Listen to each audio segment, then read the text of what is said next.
اگلے روز شہزادی شہرزاد نے شہزادی دریا بھار کی کہانی یوں شروع کی۔ پچھلے زمانے میں ایران کے مغربی حصے میں ایک بادشاہ حکومت کرتا تھا جس کا نام ملک ہرن تھا۔ باوجود یہ کہ اس نے 50 شادیاں کی، کسی بیوی سے بھی اولاد نہ ہوئی۔ بادشاہ ہر وقت اداس رہنے لگا تو عمرہ اور وزیروں نے سمجھایا یہ خدا کی مرضی ہے، جسے چاہا دیا، جسے چاہا نہ دیا۔ اس میں رنج اور غم کے بجائے دعا کرنی چاہیے۔ جب اس کا حکم نہیں ہوگا یہ آرزو نہیں پوری ہوگی۔ ملک ہرن کی سمجھ میں یہ بات آ گئی، چنانچہ اس نے فقراء اور درویشوں کے پاس جانا شروع کیا اور خود بھی بارگاہ خداوندی میں گڑ گڑاتا اور سجدہ کرتا رہا۔ ایک روز اسی پریشانی میں سویا تو خواب میں ایک بزرگ نظر آئے۔ کہنے لگے کہ صبح کو اٹھ کر باغ میں جانا اور ایک انار کھا لینا، انشاءاللہ تمہارا گھر اولاد سے روشن ہو جائے گا۔ صبح جب بادشاہ کی آنکھ کھلی تو عبادت سے فارغ ہو کر باغ میں آیا اور ایک انار توڑ کر کھایا۔ خدا کی قدرت کاملہ سے اس کی مراد پوری ہوئی۔ ملک ہرن شاہ کی خوشی کی کوئی انتہا نہ رہی۔ ایک بیوی ملکہ فیروزہ کے ہاں اولاد کی کوئی علامت ظاہر نہ ہوئی۔ بادشاہ نے اسے منحوس سمجھ کر اسے دوسری بیویوں سے الگ کرنے کا فیصلہ کیا۔ اولاد تو پہلے تو یہ ارادہ ہوا کہ اس کو طلاق دے کر نکال دیا جائے، لیکن وزیر نے سمجھایا کہ آپ جلدی نہ کیجیے، اس میں غریب کا کیا قصور؟ آپ کے محل میں 50 عورتیں تھیں لیکن کسی سے بھی خوشخبری سننے میں نہ آئی۔ اب خدا نے فضل کیا ہے تو آپ کو کوئی بات ایسی نہیں کرنی چاہیے جس سے کسی کا دل دکھے اور وہ بد دعا کرے۔ خدا کے ہاں سب کی سنی جاتی ہے، معلوم نہیں آئندہ کیا ہو۔ یہ سن کر بادشاہ خوف الہی سے کام کر رہ گیا۔ لیکن پھر بھی ایک دور دراز علاقے میں جہاں ملک ہرن کا بھتیجا حکمران تھا، ملکہ فیروزہ کو بھیج دیا۔ ایک ایک دن گن کر مدت پوری ہوئی اور ہر ایک بیوی کے بطن سے لڑکا پیدا ہوا۔ ملک ہرن کے بھتیجے نے بھی اطلاع بھیجی کہ ملکہ فیروزہ کے ہاں لڑکا پیدا ہوا ہے۔ بادشاہ نے بہت کچھ مال و زر خیرات کیا، ہفتوں تک جشن منایا جاتا رہا۔ بادشاہ نے اپنے بھتیجے کو کہلا بھیجا کہ لڑکے کا نام خدا داد رکھو اور ابھی سے اس کی اچھی تعلیم و تربیت کا انتظام کرو، جب لڑکا بڑا ہوگا تو بلا لوں گا۔ چنانچہ باپ کی زیر نگرانی 49 لڑکے اور چچا زاد بھائی کی زیر نگرانی خدا داد خوبصورت جوان بن گیا۔ بھائی کی توجہ اور ماں کی کوششوں سے اس کی تعلیم و تربیت اتنی اچھی ہوئی کہ بڑے بادشاہوں کے شہزادوں کو نصیب نہ ہوئی۔ خصوصاً فنون جنگ میں تو خدا داد صلاحیت رکھتا تھا۔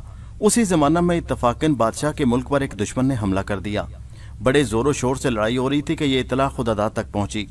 اس نے ماں اور بڑے بھائی سے اجازت چاہی کہ اس وقت باپ کی خدمت کرنا عین سعادت ہے۔ ماں نے تو اجازت دے دی، لیکن بھائی نے جو خدا داد سے بڑی محبت کرتا تھا منع کر دیا کہ جب تمہارے باپ کو تمہاری ضرورت نہیں تو تمہیں جانے کی کیا ضرورت ہے۔ لیکن خدا داد کا دل نہ مانا اور ایک روز شکار کے بہانے گھر سے نکل کر اپنے باپ کی سلطنت میں جا پہنچا۔ رات کو ایک کاروانے سرائے میں قیام کیا، صبح کو دربار شاہی میں جا کر آداب بجا لایا اور ایک طرف کھڑا ہو گیا۔ بادشاہ اس کے حسن و جمال اور ادب و قاعدہ کو دیکھ کر بہت حیران ہوا اور بڑے اخلاق سے پوچھا کہ تم کون ہو اور کیا چاہتے ہو؟ اس نے عرض کیا کہ میں عراقی امیر کا لڑکا ہوں، کچھ روز سے آپ کے زیر سایہ پڑا ہوں، شکار کا مشغلہ ہے، آج کل اس ملک پر دشمنوں کا حملہ ہے، میں چاہتا ہوں کہ مجھے خدمت کا موقع دیا جائے تاکہ حق نمک ادا کر سکوں۔ ملک بادشاہ ہرن شاہ اس کی گفتگو سن کر بہت خوش ہوا اور فوج کے ایک دستہ کا افسر مقرر کر دیا۔ خدا داد فوج میں شریک ہو کر محاذ جنگ پر پہنچا۔ بادشاہ بھی بذات خود جنگی صورتحال کو دیکھنے آیا۔ ایک روز مارکہ جنگ میں اس نے خدا داد کی بہادری دیکھی تو حیران رہ گیا۔ چند ہی دنوں میں اس نئے افسر کے تابڑ توڑ حملوں نے دشمن کو بھاگنے پر مجبور کر دیا اور بادشاہ کی فوج فتح کے شادیانے بجاتی ہوئی واپس آئی۔ سپہ سالار نے خدا داد کی تعریف کی کہ دراصل اس فتح کا سہرا ہمارے اس نوجوان افسر کے سر ہے۔ بادشاہ بہت خوش ہوا اور فوج میں بڑے عہدہ پر اس کو فائز کیا۔ قضائے الہی چند ہی مہینہ بعد سپہ سالار کا انتقال ہو گیا۔ بادشاہ خدا داد کی قابلیت اور بہادری سے پہلے بہت متاثر تھے، اس کو سپہ سالار بنا دیا۔ ہوشیاری دوسرے شہزادوں کو بہت ناگوار گزری کہ ایک اجنبی غیر ملکی کو سپہ سالار مقرر کر دیا گیا۔ چنانچہ انہوں نے پہلے تو یہی ارادہ کیا کہ خدا داد کو کسی بہانے سے جنگل میں لے جا کر قتل کر دیا جائے، لیکن اس صورت میں بادشاہ کی جواب طلبی کا خطرہ تھا۔ دوسرے خود خدا داد بھی ایسا تر نوالا نہ تھا جو آسانی سے نگلا جا سکتا تھا۔ باقی تمام شہزادے اس کی جرأت اور ہوشیاری میدان جنگ میں دیکھ چکے تھے۔ آخر بہت غور کے بعد یہ طے پایا کہ یہاں اسے شیر و شکار کے بہانے چند روز کے لیے لے چلو اور پھر واپس نہ آنا۔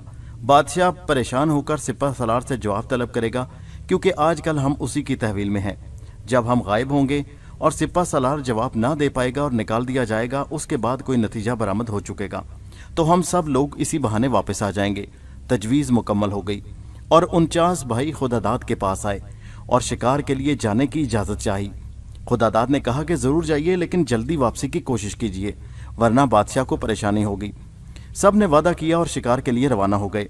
3-4 रोज गुजर गए लेकिन शहजादों का कोई पता न चला। बादशाह ने खुदादाद को बुलाया और पूछा कि शहजादों की कोई इतला नहीं आई, इसकी वजह क्या है? तुमने ऐसी गफलत और लापरवाही क्यों बरती? उसने हाथ बांध कर अर्ज की कि शहजादे जवान और साहिब इल्मो अक्ल हैं, तन्हा नहीं, माशाल्लाह सारे भाई एक साथ गए हैं। बज़ाहिर तो कोई खतरा नहीं, लेकिन तामील इरशाद के लिए मैं खुद जाता हूँ। अगर मैं वापस ना आया तो समझ लीजिए ये गुमशुदगी मुझे आपकी नज़रों से गिराने के लिए है, वरना 1 कम 50 बराबर के भाई राह नहीं भूल सकते और ना ही सब दुश्मनों में घिर सकते हैं। ये कहकर और बगैर इंतजार किए हुए खुदादाद शहजादों की तलाश में रवाना हो गया। कई रोज तक वो शहजादों की तलाश में सरगर्दा शहर और देहात में फिरा, लेकिन उनका कुछ पता न चला। एक रोज वो ऐसे जंगल से गुजर रहा था जहां किसी बहुत पुरानी शिकस्ता और बर्बाद शहर के निशानात अभी तक मौजूद थे और लोग उस मकाम को गौलो बेआबानी का मस्कन समझते थे। घने दरख्तों की छांव में काबिल इस्तेमाल मकान देखकर खुदादाद उस सिमत चला। जब करीब पहुंचा तो ऊपर की खिड़की में से एक निहायत खूबसूरत जवान औरत खड़ी नजर आई, लेकिन ऐसा मालूम होता था कि गोया रंजो अलम से नीम जान हो रही है। जो ही उसकी नजर खुदादाद पर पड़ी, उसने पुकार कर कहा, खुदा के लिए यहाँ से भाग जाओ वरना जिंदगी से हाथ धोने पड़ेंगे। यहाँ एक देवसिफ्त आदमखोर जंगी रहता है और अनकरीब आने वाला है। शहजादे ने कहा, तुम उसके आने की फिक्र न करो, मुझे ये बताओ कि तुम यहाँ किस तरह आई हो, क्या मैं तुम्हारे किसी काम आ सकता हूँ? वो कहने लगी, मैं काहिरा की रहने वाली हूँ, सफ़र कर रही थी, मुलाजिमों समेत इस देवसिफ्त जंगी ने गिरफ्तार कर लिया, मुलाजिमों को खा गया और मुझे कैद कर रखा है। बस मेरा यही किस्सा है और अब खुदा के वास्ते तुम यहाँ से भाग जाओ। खुदादाद ने कहा, मैं तुम्हें इस मजबूरी की हालत में छोड़कर हरगिज नहीं जाऊंगा।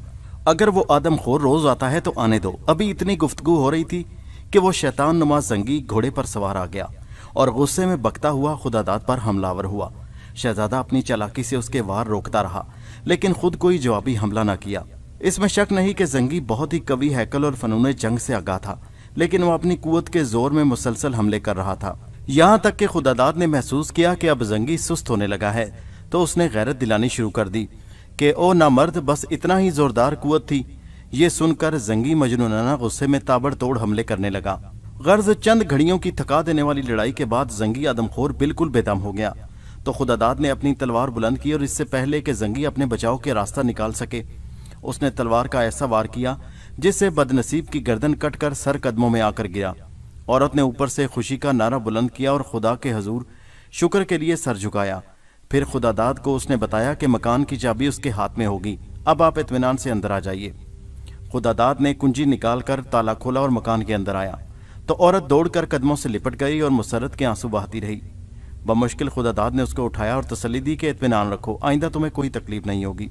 उस दौरान उसने किसी के कराहने की आवाज सुनी तो औरत से पूछा कि ये कौन है। वो कहने लगी, ये भी मरदूद जंगी के कैदी हैं जिन्हें मार कर कबाब बनाकर खाया करता था। खुदादाद ने उन सबको रिहा कर दिया। बादशाह के शहजादे भी उन्हीं कैदियों में मौजूद थे। उनको इज्जत के साथ अलग किया और नहला धुलाकर पूछा, आप यहाँ कैसे आ फंसे?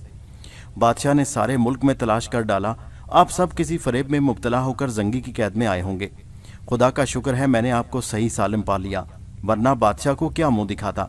गो शहजादों को कैद से रिहाई की खुशी थी, लेकिन खुदादाद की बर्तरी के एहसास ने उनके दिल जलाकर कबाब कर दिए। चूंकि शाम हो चुकी थी, इसलिए वहीं रात गुजारने का फैसला हुआ। खाने पीने से फारिग होकर सब इत्मीनान से लेट गए तो खुदादाद ने उस औरत से तफसीली हालात पूछे तो वो औरत बोली कि मेरी दास्ताने मुसीबत सुनकर सिर्फ आप दुखी होंगे, लेकिन चूंकि आप इसरार करते हैं तो सुनिए। मैं दरिया बार जजीरे के बादशाह की लड़की हूँ। मेरे वालिद के यहाँ कोई औलाद न थी, जिसकी वजह से वो बहुत परेशान रहा करते थे। बुढ़ापे के करीब पहुंचे तो वो बिल्कुल मायूस हो चुके थे। एक दरवेश की दुआओं की बदौलत मैं आशफा बख्त पैदा हुई। मेरे वालिद बहुत खुश हुए और जश्न मनाए गए। जब मेरी उम्र 5 बरस हुई तो वालिद ने मेरी तालीम का इंतज़ाम इस तरह किया जैसे आम बादशाह अपने लड़कों के लिए करते हैं कि मेरे बाद वारिसे तख्तो ताज वही होगी। उस ज़माने में मेरे वालिद एक बार शिकार खेलने गए, वहाँ हिरन पर उन्होंने तीर चलाया, वो जख्मी होकर भागा। वालिद ने उसका पीछा किया और खुदा जाने कहाँ से कहाँ निकल गए। आगे चलकर हिरन घने जंगलों में गुम हो गया। अब मेरे वालिद बहुत परेशान हुए क्योंकि रास्ता मालूम नहीं था और रात सर पर आन पड़ी थी। मजबूरन घोड़े की लगाम पकड़कर किसी मकान की तलाश में एक सिमत चले। थोड़ी दूर जाकर उन्होंने एक रोशनी देखी और ये ख्याल करके कि यहाँ जरूर कोई रहता होगा, उस तरफ चले। करीब जाकर एक मकान देखा जिसमें एक जंगी बैठा था। उसके करीब एक हसीन औरत एक छोटे बच्चे को लिए ज़ारों के तार रो रही थी। जंगी के सामने एक टांग इंसान की खोपड़ी थी जिससे वो गोश्त के टुकड़े काट काट कर आग से सेंक रहा था। ये देखकर मेरे वालिद खौफ से कांप उठे, लेकिन उन्होंने बड़े ज़ब्त से काम लिया और उस बेकस औरत की हालत देखकर बहुत मुतासिर हुए। जंगी ने इंसानी गोश्त के भुने हुए चंद टुकड़े खाकर औरत की तरफ तवज्जो दी और उसको अपने साथ हम बिस्तर होने के लिए मजबूर करने लगा। वालिद ने जब अंदाजा कर लिया कि या तो इस औरत की इस्मत तबाह हो जाएगी या उसको कत्ल कर देगा, तो उन्होंने खुदा का नाम लेकर एक ऐसा तीर मारा जो जंगी के सीने में पेवस्त हो गया और वो एक हैबतनाक चीख के साथ पीछे की तरफ गिरकर एड़ियां रगड़ने लगा। जब तक वालिद अंदर पहुंचे जंगी ठंडा हो चुका था और वो औरत बड़ी हैरान और परेशान चारों तरफ देख रही थी। मेरे वालिद ने औरत को इत्मीनान दिलाया कि अब तुम कोई फिक्र न करो और मुझे बताओ कि तुम कौन हो और यहाँ किस तरह आई। औरत ने मेरे वालिद का शुक्रिया अदा किया और कहने लगी, मैं करीब के एक छोटे से जजीरे के सरसंग कबीला के सरदार की बीवी हूँ। ये जंगी मुद्दत से मुझे हासिल करने की फिक्र में था। एक रोज इत्तफाकन मैं इसको मिल गई और ये मुझको जबरदस्ती पकड़ लाया। खुदा का शुक्र है कि आपकी बदौलत मेरी इज्जत सलामत रही। वो रात मेरे वालिद ने उस मकान में गुजारी और सुबह को उस औरत को लेकर तलाशे बसियार के बाद अपने आदमियों से आ मिले। वहां से वो अपने महल में आके और उस औरत के रहने सहने का इंतजाम किया। उसका लड़का भी तालीम हासिल करने लगा। मेरे वालिद ने चारों तरफ उसके शौहर को तलाश कराया, लेकिन 8-10 साल गुजरने के बाद उस तक उसका कोई पता न चला। उसके बाद मेरे वालिद ने उस औरत से शादी कर ली, लेकिन उसने ये शर्त रखी कि मेरी शादी उसके लड़के से कर दी जाए। मैंने उसका मंजूर कर लिया, मगर मेरे वालिद ने इस शर्त लगा दी कि फिर ये लड़का और कोई दूसरी शादी नहीं कर सकेगा। लड़के ने इस शर्त को अपनी जिल्लत समझा और दर पर्दा मेरे वालिद का दुश्मन हो गया। मुकद्दर ने यावरी की, वो फौज का अफसर बन गया। चुनाचे एक रोज मौका पाकर उसने मेरे वालिद को कत्ल कर दिया और फौज की मदद से मुल्क पर कब्जा कर लिया। वजीर ने खुफिया तौर पर मुझे महल से निकालकर चंद काबिले एतमाद मुलाजिमों और एक खादमा के साथ करीब के एक बादशाह के पास पहुंचा दिया जो मेरे वालिद के दोस्त थे। लेकिन किस्मत की गर्दिश अभी बाकी थी। मैं जिस जहाज पर सफर कर रही थी वो तूफान की जद में आकर तबाह हो गया। सब साथी गर्क हो गए, लेकिन मैं दुनिया की मुसीबतें बर्दाश्त करने के लिए एक तख्ते के सहारे किनारे जा लगी। भूख और प्यास से नीम जान हो रही थी। कुछ पत्ते खाकर पानी पिया और खुदा का शुक्र अदा करके बैठ गई। अपनी बेकसी और बेबसी पर मेरा जी भराया और मैं ज़ारों की तार रोने लगी। थोड़ी देर के बाद चंद आदमी मेरे पास आए और एक जवान आदमी जो अफसर मालूम होता था कहने लगा, तुम कौन हो और यहाँ बैठी क्यों रो रही हो? देर तक मेरे मुंह से कोई लफ्ज ना निकल सका, क्योंकि उस वक्त शिद्दत प्यास से मैं हिचकियां ले लेकर रो रही थी। आखिर उसके तसल्ली देने से जब मेरी तबीयत ठिकाने आई तो मैंने उन्हें दास्ताने मुसीबत सुनाई। वो रहम खाकर मुझे अपने घर ले गया और अपनी वालदा के सुपुर्द कर दिया। वहां जाकर मुझे मालूम हुआ कि वो एक छोटे से इलाके का हाकिम है। थोड़े ही अरसे के कयाम के बाद वो मुझसे मोहब्बत करने लगा। एक रोज अपनी वालदा की मार्फत निकाह के मुतालिक उसने मेरी मर्जी मालूम करवाई। मैंने सोचकर बज़ाहिर इसमें कोई बुराई नहीं और मेरा भी कोई दूसरा ठिकाना नजर नहीं आता, निकाह मंजूर कर लिया। चुनाचे एक करीब की तारीख निकाह के लिए मुकर्रर कर दी गई। अभी निकाह में कई रोज बाकी थे कि हमारे इलाके पर एक दुश्मन ने हमला कर दिया। शिकस्त खाकर मैं और वो हाकिम जिससे मेरी शादी होने वाली थी एक कश्ती में बैठकर फरार हुए और दूर दराज के सफर के बाद हमें एक जहाज मिल गया। जब हम उसके करीब पहुंचे तो मालूम हुआ कि वो डाकुओं का जहाज है। चुनाचे उन लोगों ने हमें गिरफ्तार कर लिया और मेरे मंसूब को कत्ल करके समुद्र में फेंक दिया। मैं मुसीबतों में घिर गई और यकीन हो गया कि मेरी इज्जत नहीं बच सकती, लेकिन कुदरत को ऐसा मंजूर न था। मेरे हसूल के बारे में डाकुओं में झगड़ा हो गया और मामला इतना तूल पकड़ गया कि उनमें लड़ाई शुरू हो गई। बहुत से मारे गए, कुछ जख्मी हो गए। इसी गड़बड़ में जहाज उनके काबू से बाहर हो गया और एक चट्टान से टकराकर तबाह हो गया। मालूम नहीं कौन बचा और कौन गर्क हुआ। बहरहाल मैं एक डाकू के साथ एक तख्ते पर तैरती किनारे आ लगी। खुशकी पर पहुंचकर हम दोनों शहर आए और एक जगह क़याम किया। वो डाकू भी मेरा तलबगार था। मैंने बड़ी खुशामद से उसको समझाया कि तुम्हारा गिरोह तो खत्म हो गया, तुम भी इस जिंदगी से किनारा कश हो जाओ, मैं तुम्हारे साथ हूँ। किसी दूसरे शहर में चलकर कुछ कारोबार करो, फिर मुझसे निकाह कर लेना। ख्वामखा हरामकारी से क्या फ़ायदा। वो इस बात पर राज़ी हो गया। कुछ जवाहरात उसके पास थे और उसको फ़रोख्त करके उसने एक गुलाम और लौंडी खरीदी और मुझे साथ लेकर काहिरा का रुख किया। रास्ते में इस आदमखोर जंगी ये हाथों गुलाम, कनीज और डाकू मारे गए तो मैं यहाँ कैद हो गई। यहाँ आए हुए मुझे चंद ही रोज़ गुजरे थे कि आप आ गए और इस मरदूद को जहन्नुम वासिल कर दिया। खुदादाद शहजादी दरियाबार की कहानी सुनकर बहुत मुतासिर हुआ और कहा, अब आप आइंदा के लिए बिल्कुल परेशान ना हो, जिस तरह आप चाहेंगी इंतज़ाम हो जाएगा। ये बादशाह मुल्क हिरन के शहजादे हैं। अगर तुम पसंद करो तो इनमें से किसी के साथ शादी हो सकती है। इसके अलावा अगर तुम मुझे ये इज्जत बख्शना चाहो तो मैं हाजिर हूँ। शहजादी दरियाबार ने सर झुका लिया, फिर कहने लगी, आपने मेरी जान और इज्जत बचाई, बल्कि हर चीज़ बचाई। اگر آپ مجھے اجازت دیں تو میں زندگی بھر آپ کی خدمت کر کے کچھ احسان اتار سکوں تو مہربانی ہوگی۔ خداداد نے بخوشی قبول کر لیا اور طے یہ ہو گیا کہ شہر پہنچ کر نکاح ہو جائے گا۔ رات کو جب آرام کے لیے لیٹے تو خداداد نے باتوں ہی باتوں میں بھائیوں کو یہ بتا دیا کہ میں ملکہ فیروز کا لڑکا اور تمہارا بھائی ہوں۔ میں ملک سیمن کے یہاں زیر پرورش تھا۔ والد اور تمام بھائیوں کو دیکھنے چلا آیا۔ بظاہر تو بھائی خوش ہوئے، لیکن دلوں میں حسد اور زیادہ بڑھ گئی۔ موقع پا کر سب نے مشورہ کیا کہ اس وقت اجنبی سمجھتے ہوئے والد اس کی اس قدر عزت اور توقیر کرتے ہیں، اگر ان کو معلوم ہو گیا کہ ان کا اپنا ہی لڑکا خداداد ہے اور ساتھ ہی ہماری گرفتاری اور اس کے ذریعے رہائی کے حالات سنیں گے تو پھر اس کی قدر و منزلت اور بڑھ جائے گی۔ ہم تو پھر کسی شمار میں نہیں رہیں گے، اس لیے اس کا قصہ ہی پاک کر دینا چاہیے۔ تمام شہزادوں کے درمیان یہ رائے منظور ہو گئی۔ خداداد بھائیوں کے مکر سے لا علم تھا۔ دل پسند دلہن کے حصول کے لیے دل خوش کن حالات میں مزے سے سو رہا تھا کہ فتنہ خوابیدہ بیدار ہوا۔ ظالم بھائیوں نے اپنے تئیں خداداد کو مار کر ڈال دیا اور فوراً اس جگہ سے کوچ کر گئے۔ خوف اور گھبراہٹ میں شہزادی نے قریب جا کر دیکھا تو شہزادے میں زندگی کی رمق باقی تھی۔ شہزادی اسے غیر محفوظی چھوڑ کر کسی مدد کی تلاش میں نکلی۔ اندھا دھند ایک سمت چلتی رہی، اتفاقاً ایک بوڑھے جراح کے مکان پر جا پہنچی اور تمام رو رو کر حال سنایا۔ جراح بڑا نیک نفیس اور خدا ترس آدمی تھا۔ وہ فوراً شہزادی کے ساتھ اس جگہ پہنچا تو شہزادی موجود نہ تھی۔ تلاش کے باوجود اس کا کہیں پتہ نہ چلا۔ شہزادی دریا بار زاروں کتار رونے لگی۔ نیک دل جراح نے اس کو تسلی دی اور اپنے ساتھ گاؤں لے آیا۔ وہاں اپنی بیوی کو حالات بتا کر مجھے اس کے سپرد کر دیا۔ چند روز تک شہزادی دریا بار فرط غم سے بالکل بدحواس رہی۔ آخر بر وقت مدد اور جراح کی بیوی کی دلجوئی سے جب طبیعت بحال ہوئی تو جراح اور اس کی بیوی نے مشورہ دیا کہ ملک ہیرن کا دارالحکومت یہاں سے قریب ہے، تم اس کے پاس چلو، اپنی داستان مصیبت سناؤ، ہمیں یقین ہے کہ وہ ہماری داد رسی کرے گا اور اگر شہزادہ زندہ ہوا تو ضرور مل جائے گا۔ یہ تجویز معقول تھی۔ چنانچہ جراح اور شہزادی دونوں اونٹوں کا انتظام کر کے شہر ہیرن کی طرف روانہ ہوئے۔